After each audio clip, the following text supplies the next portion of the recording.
శ్రీరామ్.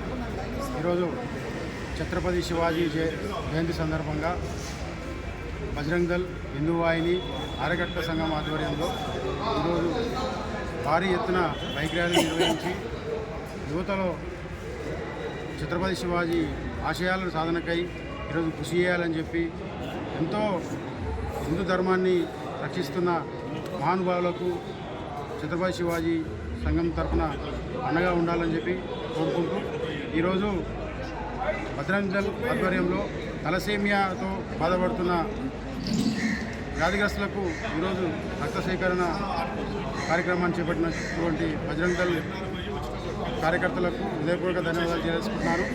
అదేవిధంగా ఇది 395 జన్మదినాన్ని పురస్కరించుకొని ఛత్రపతి శివాజీ ఆశయ సాధన కోసం ప్రతి ఒక్క హిందువులు ఈరోజు కంకణబద్ధులై ఉండి ఈరోజు ధర్మాన్ని రక్షించాల్సిన బాధ్యత ఉన్నది. ఈరోజు దేశంలో హిందువులపైన, హిందూ ధర్మం పైన, హిందూ స్త్రీలపైన, హిందూ గోవులపైన ఎంతో పవిత్రంగా పూజించే ఆధ్యాత్మికమైన వాటిపైన దాడులు జరుగుతున్నాయి. ఒకటి, దేశంలో హిందువులనే టార్గెట్ చేస్తూ ఉన్నారు. ఈరోజు నేను హిందూ కార్యకర్తలకు కోరుకుంటున్నాను, జాగృతం కావాలి.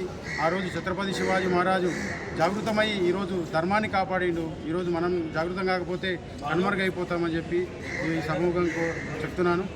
ఈ శివాజీ ఆశయాలని నిలబెట్టాలి, హిందూ ధర్మాన్ని స్థాపించాలి, ప్రపంచానికి శాంతి నిలిచేది హిందూ ధర్మం ఒకటే అని ఈ కార్యక్రమం ఈ సందర్భంగా తెలియజేస్తున్నాను.